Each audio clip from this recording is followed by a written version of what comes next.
নবনীরদ-নিন্দিত কান্তিধারম রসসাগর নাগর भूपवरं। हरे कृष्णा। हम लोग श्रीमद् भागवतम के पहले स्कंद में हैं। 17 अध्याय चल रहा है। आज हम लोग श्लोक संख्या 28 से शुरू करेंगे। आज हम लोग श्लोक संख्या 28 से 33 तक करेंगे। 28 नंबर श्लोक। इति धर्मं महिं चैव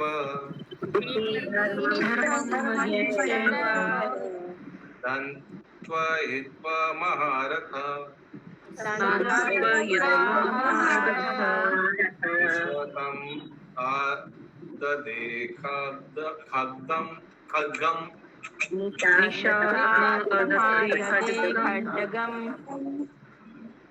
कालैर्धर्महेतवे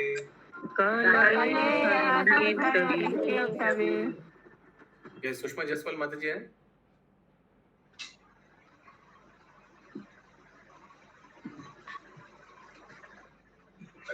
कविता बत्रा माता ji, do you have Hindi?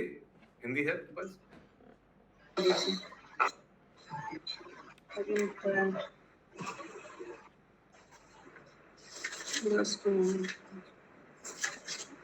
इति धर्म वाला ना। यस, 28 नंबर श्लोक।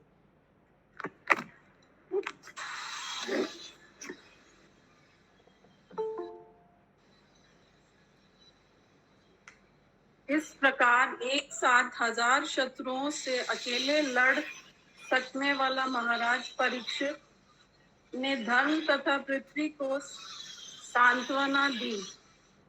तब उन्होंने समस्त अधर्म के कारण साक्षात कली को मारने के लिए अपनी तेज तलवार निकाल ली।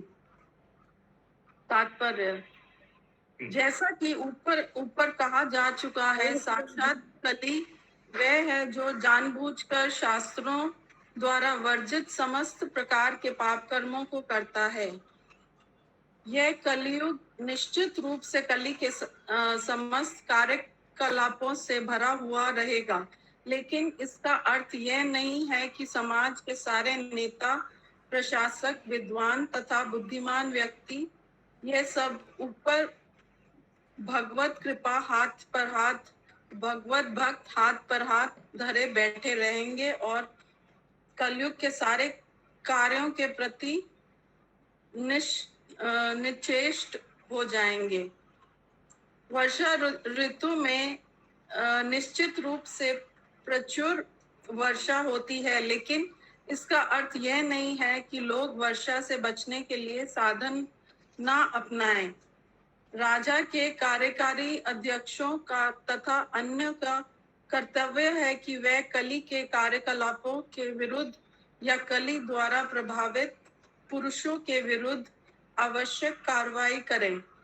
महाराज परीक्षित राज्य के आदर्श कार्यकारी अध्यक्ष हैं, क्योंकि वे अपनी तेज तलवार से कली को मारने के लिए तुरंत तैयार हो गए।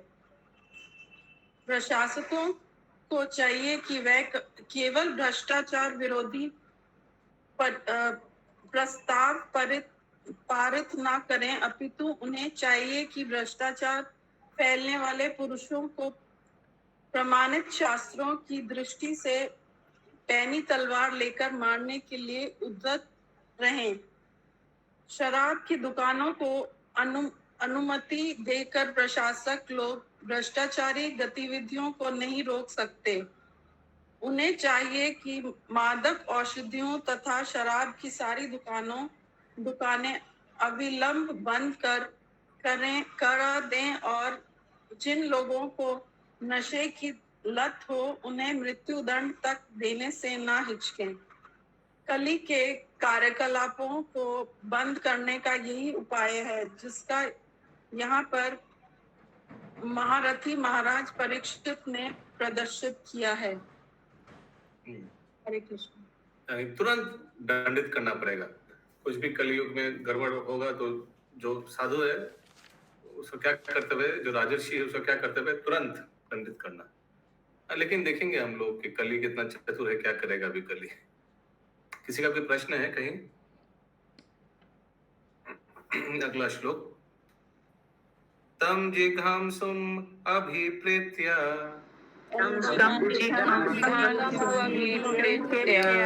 विहाय नृपलांछनम्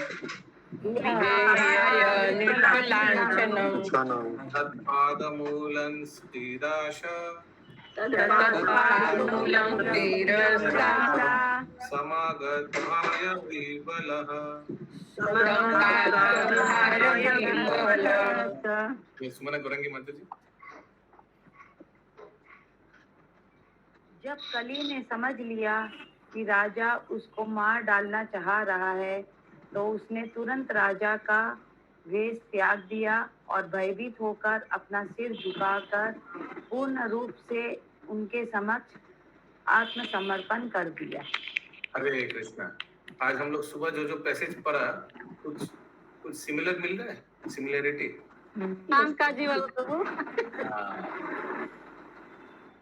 कमरे में छुप गए थे, फिर आके सिलेंडर हो गया। तात्पर्य, कली का राजवेश नकली था। राजा या क्षत्रिय के लिए राजवेश उपयुक्त होता है, किंतु जब निम्न जाति का मनुष्य राजा का बनावटी वेश धारण कर लेता है, तो महाराज परीक्षित जैसे प्रामाणिक क्षत्रिय की ललकार से उनकी असली पहचान प्रकट हो जाती है। असली क्षत्रिय कभी आत्मसमर्पण नहीं करता। वह अपने प्रतिद्वंदी क्षत्रियों की ललकार को स्वीकार करता है और या तो मरते दम तक लड़ता है या जीतता है। सच्चा क्षत्रिय आत्मसमर्पण करना तो जानता ही नहीं। कलयुग में ना जाने कितने ऐसे छद्म वेश धारण करने वाले हैं जो प्रशासकों का स्वांग करते हैं, किंतु उनका भेद तब खुल जाता है जब असली क्षत्रिय उन्हें ललकारता है।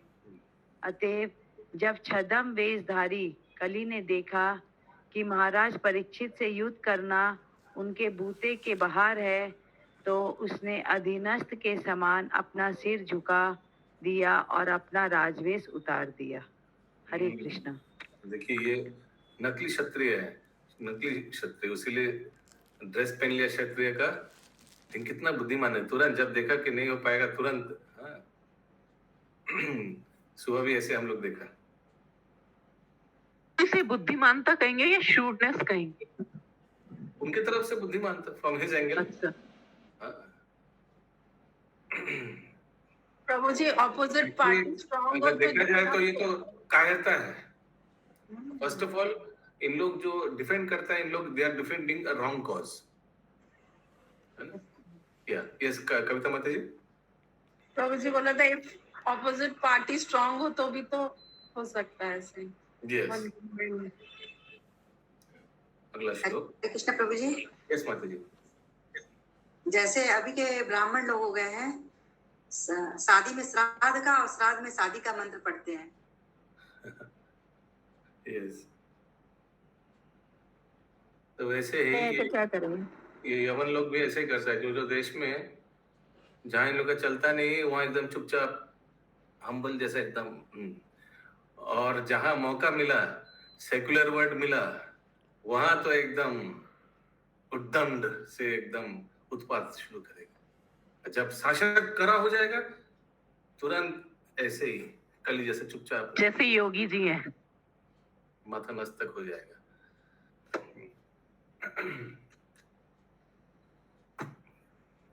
30 नंबर श्लोक।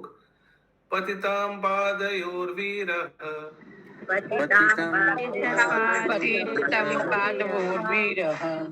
कृपया दीनवत्सलः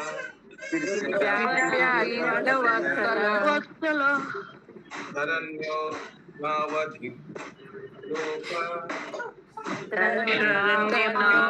नावधिलोकः अहचेदं हसानिव।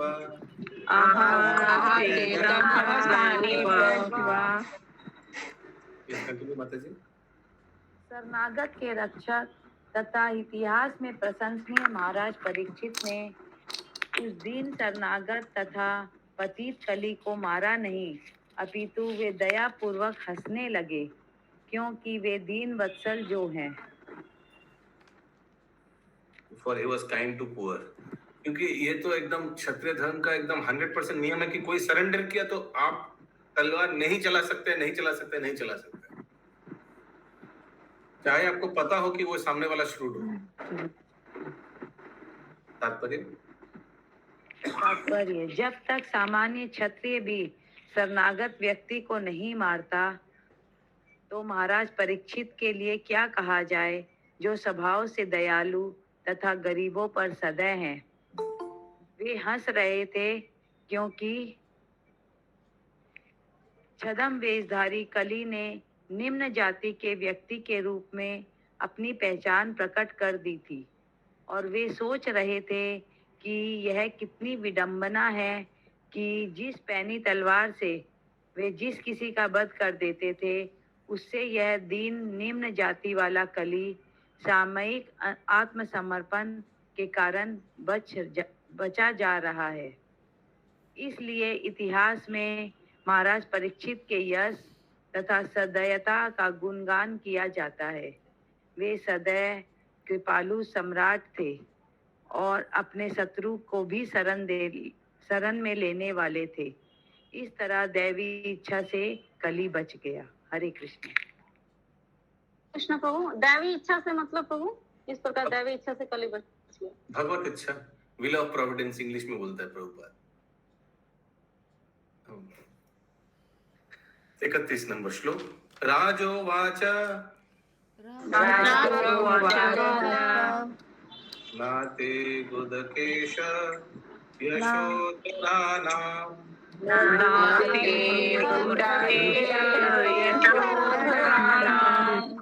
बद्धा जले वै भयमस्तिकिङ्गे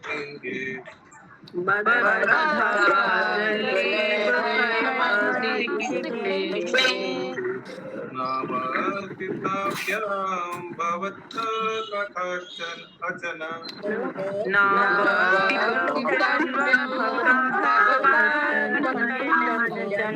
विद्ये मदीये त्वमधर्मबन्धु।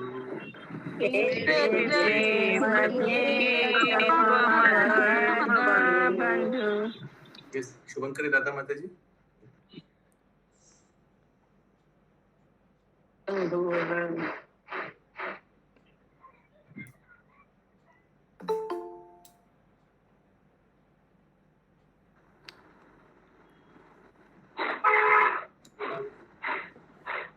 राजा ने इस प्रकार कहा, हम अर्जुन को यश के उत्तराधिकारी हैं, और चूंकि तुम हाथ जोड़कर मेरी शरण में आए हो, अतएव तुम्हें अपने प्राणों का भय नहीं होना चाहिए। लेकिन तुम मेरे राज्य में रह नहीं सकते, क्योंकि तुम अधर्म के मित्र हो। तात्पर्य, सभी प्रकार के अधर्मों के मित्र कली को क्षमा किया जा सकता है यदि वह आत्मसमर्पण करता है, लेकिन किसी भी दशा में उस राज्य को किसी भी कोने में नागरिक के रूप में रहने नहीं दिया जा सकता। पांचों पांडव भगवान श्री कृष्ण के विश्वास पात्र प्रतिनिधि थे, जिनके कारण वास्तविक रूप से कुरुक्षेत्र के युद्ध अस्तित्व। कल्याण राज्य क्या लिखा हुआ है? यानी जो राज्य अच्छा राज्य माने कल्याण राज्य, यानी वेल टू डू स्टेट, पवित्र राज्य, धार्मिक राज्य में ये सब के लिए कोई स्थान नहीं है। कुरुक्षेत्र के युद्ध अस्तित्व में आया, लेकिन यह उनके किसी निजी स्वार्थ हेतु नहीं था।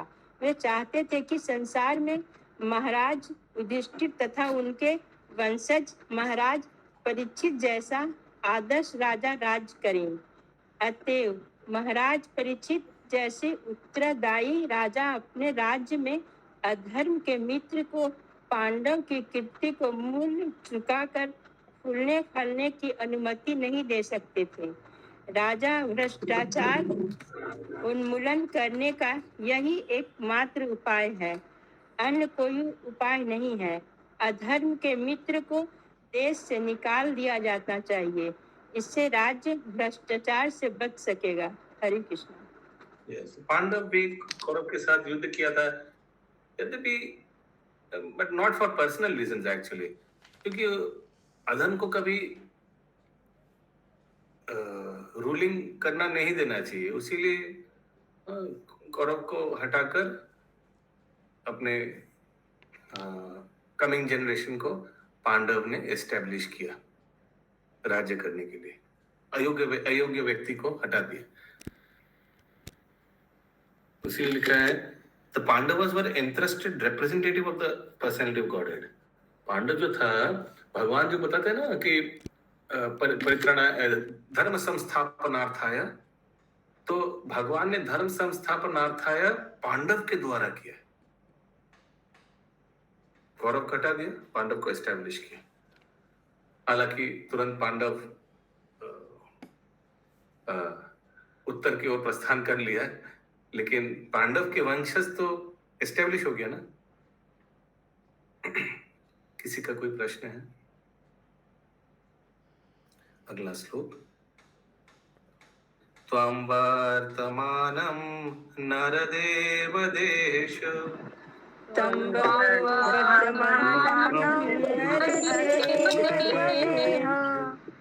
अनुप्रवृत्तो अयमधर्म पुगः।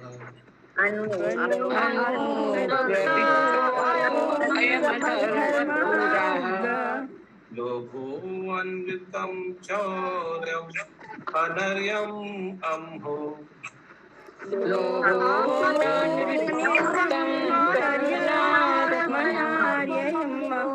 ज्येष्ठ च माया कलहश्च दम्भ।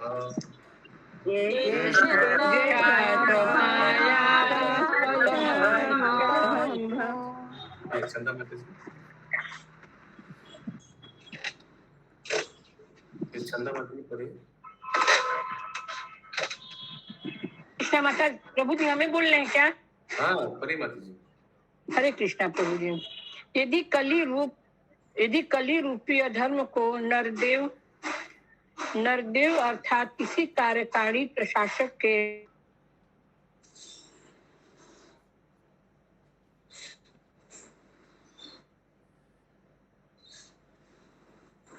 नेटवर्क चला गया प्रभु जी। शशि माता कंटिन्यू। यदि कली रूपी अशिष्टता, विश्वासघात, दुर्भाग्य, कपट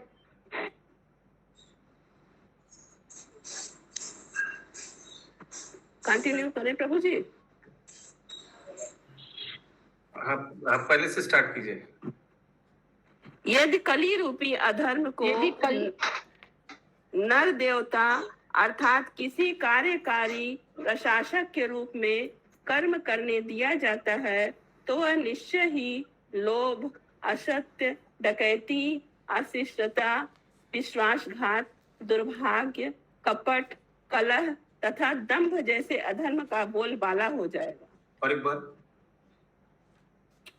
यदि कली रूपी अधर्म को नर देवता अर्थात किसी कार्यकारी प्रशासक के रूप में कर्म करने दिया जाता है, तो वह निश्चय ही लोभ, असत्य, डकैती, अशिष्टता, विश्वासघात, दुर्भाग्य, कपट, कलह तथा दंभ जैसे अधर्म का बोलबाला हो जाएगा।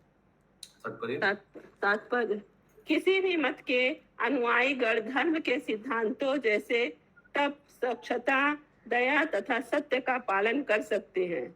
जैसा कि हम पहले कह चुके हैं, इसके लिए हिंदू से मुसलमान या ईसाई या अन्य कोई मतावलंबी बनने की आवश्यकता नहीं है, जिससे कि स्वधर्म त्यागी बन के धर्म के सिद्धांतों का पालन न करना पड़े। भागवत धर्म के सिद्धांतों का पालन करने के लिए कहता है। धर्म के सिद्धांत न तो रूढ़ियां हैं, न ही किसी मत के नियामक सिद्धांत हैं। ऐसे नियामक सिद्धांत संबंधित देश तथा काल के अनुसार भिन्न भिन्न हो सकते हैं। मनुष्य को इतना ही देखना है कि धर्म का उद्देश्य पूरा होता है या नहीं। वास्तविक सिद्धांत तक पहुंचे बिना रूढ़ियों तथा सूत्रों से चिपके रहना ठीक नहीं है। धर्मनिरपेक्ष राज्य किसी भी विशेष मत के प्रति निष्पक्ष रहता है, किंतु राज्य और प्रयुक्त धर्म के सिद्धांतों के प्रति उदासीन नहीं रह सकता, लेकिन कलयुग में राज सत्ता के कार्यकारी अध्यक्ष ऐसे धार्मिक सिद्धांतों के प्रति उदासीन रहेंगे।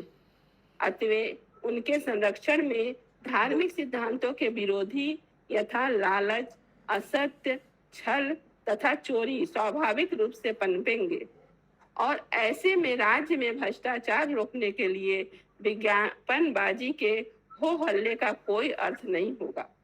हरे कृष्णा। हरे कृष्णा। हरे कृष्ण प्रभु।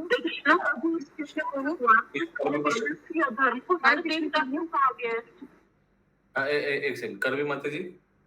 এখানে বলছে ধর্মনিরপেক্ষ রাষ্ট্র কোনো বিশেষ বিশ্বাসের প্রতি নিরপেক্ষ হতে পারে, কিন্তু উপরোক্ত ধর্মনীতিগুলি সম্বন্ধে রাষ্ট্রের উদাসীন থাকা উচিত না। কি বলছো?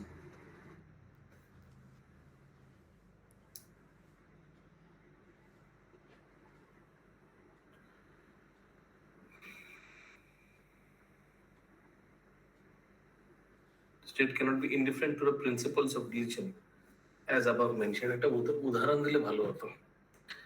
A secular state may be impartial to any particular type of faith. Secular state মানে যেমন ভারতবর্ষ, যেখানে যে কোনো রকমের ধর্ম লোকে প্র্যাকটিস করতে পারে, may be impartial to any particular type of faith. But the state cannot be indifferent to the principles of religion. তো আমরা সবকিছু অ্যালাউ করতে পারি, সব রকম ধর্ম অ্যালাউ করতে পারি, কিন্তু তার মানে নয় কি যদি এই সব রকম ধর্মের মধ্যে কোনো একটা ধর্ম যেমন গোহত্যা করতে অ্যালাউ করছে, তো সেটাকে আমরা অ্যালাউ করব। বুঝতে পারলাম? হ্যাঁ, ঠিক আছে প্রভু। হ্যাঁ, একদম পারফেক্ট উদাহরণ দিয়েছে। মানে সেকুলার বলে আমরা সবকিছু অ্যালাউ করতে পারি, সবাই যে যার ধর্ম প্র্যাকটিস করবো, ওকে ফাইন। তাই যদি কারোর ধর্মের মধ্যে গোহত্যা অ্যালাউ থাকে, তাহলে সেটাও অ্যালাউ করতে হবে। কারণ কি আপনি তো বলছেন সেকুলার, তার মানে সবকিছু অ্যালাউ করতে না, সেটা না। কেন? কারণ কি সবাই নিজের নিজের ধর্ম অ্যালাউ করুন, ফলো করুন, কোনো অসুবিধা নেই, কিন্তু যেটা ভাগবত ধর্ম সেটাকে কিন্তু যেন উল্লঙ্ঘন না হয়। এটা একদম পারফেক্ট एग्जांपल। हरे कृष्ण प्रभु। हरे कृष्ण। यस, निर्मला लंबरी माता जी। तो निजे धर्म मतलब लाइक कोई अगर क्रिश्चियनिटी फॉलो करना चाहता है, कोई हिंदू बनना चाहता है, कोई हिंदू से क्रिश्चियन, क्रिश्चियन से बुद्धिस्ट होना चाहता है, करो, कोई बात नहीं, सेकुलर है, करो, सेकुलर कंट्री है। लेकिन इसका मतलब ये नहीं अगर इन कोई भी विश्वास बोलते हैं, श्रील प्रभुपाद फेथ बोलता है, में अगर कुछ गलत कार्य अलाउ किया जा रहा है तो राज्य भी वो अलाउ करेगा, क्योंकि बोलेगा नहीं आप तो बोला सेकुलर हो तो कुछ भी सब अलाउ कर रहे हैं, आप तो सेकुलर है, सब अलाउ कर रहे हैं, इसका मतलब ये नहीं कि कुछ गलत कार्य भी हम लोग अलाउ कर देंगे। जैसे मैंने उदाहरण दिया गोहत्या, क्योंकि कुछ कुछ हो सकता है, कुछ कुछ धर्म में ये अलाउड है, गोहत्या हो सकता है। ओके। हरे कृष्णा प्रभु, ये अनुवाद में लिखा है लाइन, यदि काल रूपी अधर्म को नर देवता अर्थात किसी कार्यकारी प्रशासक के रूप में कर्म करने दिया जाता है, तो कली रूपी अधर्म को नर देवता क्यों बोला गया है? नर के साथ देवता भी? यदि if the personality of Kali religion is allowed to act as a, because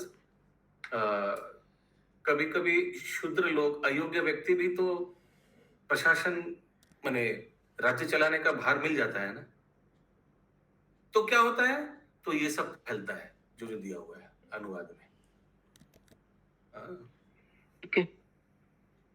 हरे कृष्णा प्रभु जी। इसमें दिया है नरदेव या राजा, माने राजा को संबोधित किया जा रहा है नरदेव के रूप में। Yes, okay. उसीलिए बहुत कुछ डिपेंड करता है राजा के ऊपर, प्रशासक के ऊपर। प्रशासक चुनना is a very very important thing. राजा अगर वैष्णव राजा होगा, साधु राजा होगा, तो बहुत जल्दी प्रजा भी साधु कार्य में लग जाएगा, एंड वाइसी वर्सा, उल्टा भी। इसीलिए भगवान का जो जो प्रतिनिधि है वो भक्त बनना बहुत जरूरी है। भगवान का प्रतिनिधि कौन कौन है? सरकार, राजा, माता पिता, गुरु, हाँ, जो हम लोग का गुरुजन है, इन लोग को भक्त बनना बहुत जरूरी है। ऑटोमेटिक इन लोग का जो जो गाइडेंस में जो जो है वो ऑटोमेटिकली भक्त बन जाएगा, और उल्टा भी। यस, आज का अंतिम श्लोक। नावर्तितव्यं तदर्म बंधु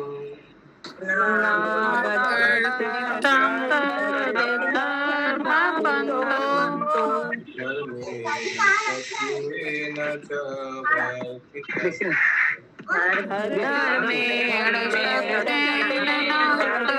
वर्तितव्यम्। यत्र यजन्ति यज्ञे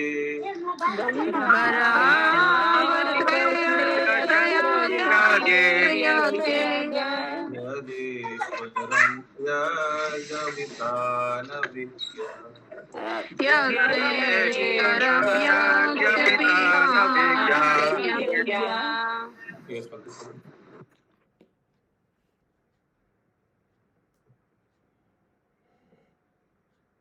पंकज मित्र वशिष्ठ प्रभु। यस प्रभु जी।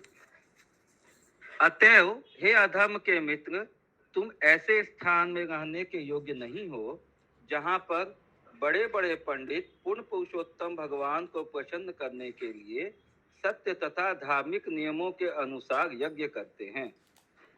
यज्ञेश्वर या पूर्ण पुरुषोत्तम, तात्पर्य पढ़ेंगे प्रभु। और एक बार प्रभु अनुवाद।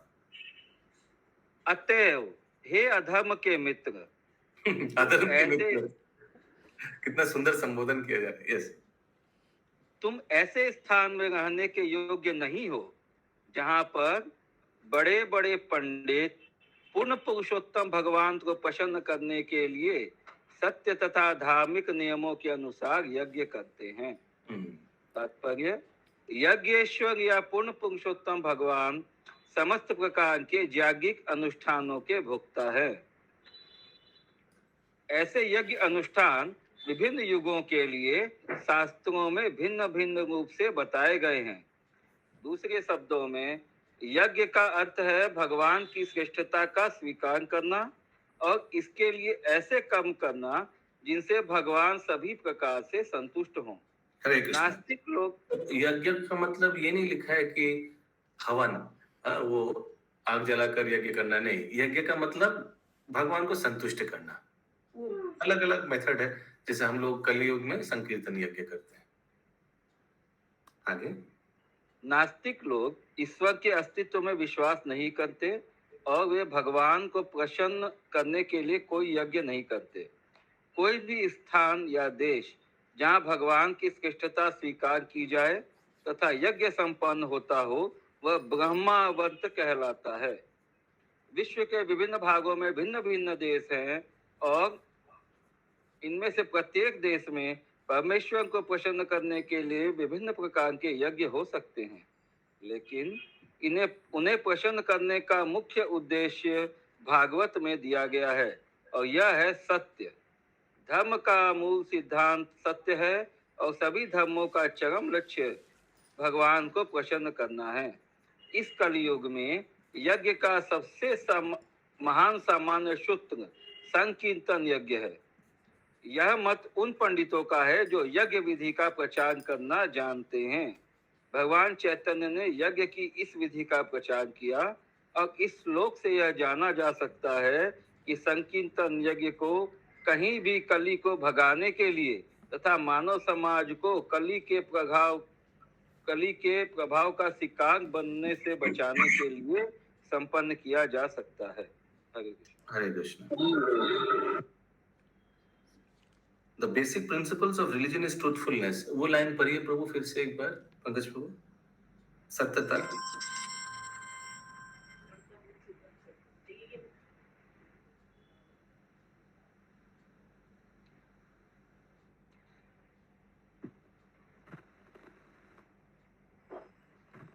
विश्व के विभिन्न भागों में भिन्न भिन्न देश है और इनमें से प्रत्येक देश में परमेश्वर को प्रसन्न करने के लिए विभिन्न प्रकार के यज्ञ हो सकते हैं। उन्हें प्रसन्न करने का मुख्य उद्देश्य भागवत में दिया गया है और यह है सत्य। धर्म का मूल सिद्धांत है सत्य है और सभी धर्मों का चरम लक्ष्य भगवान को प्रसन्न करना है। So basic principle is truth and हाँ, ये वो वाला लाइन एक बार पढ़िए तो समझ नहीं आया। हाँ। धर्म का मूल सिद्धांत सत्य है और सभी धर्मों का चरम लक्ष्य भगवान को प्रसन्न करना है। धर्म का मूल सिद्धांत सत्य है, इसका क्या अर्थ है? The basic principle of religion is truthfulness. तो ऐसे जो जैसे धर्म का 4 पांव होता है तो इसमें से सत्य के एक ही पार्ट हुआ। लेकिन लगता है सत्य ही बचा हुआ अभी तक, इसलिए सत्य को बोला जा रहा है क्या? या could be, yes. Okay. किसी का कोई प्रश्न है? इस पर लिखा हुआ प्रभु जी भगवान को प्रसन्न करने के लिए मुख्य उद्देश्य भागवत में दिया गया है, वह है सत्य। सत्य बोलो तभी भगवान प्रसन्न होंगे। ये कहाँ से आ गया? ये अप्रासंगिक हो गया ना थोड़ा।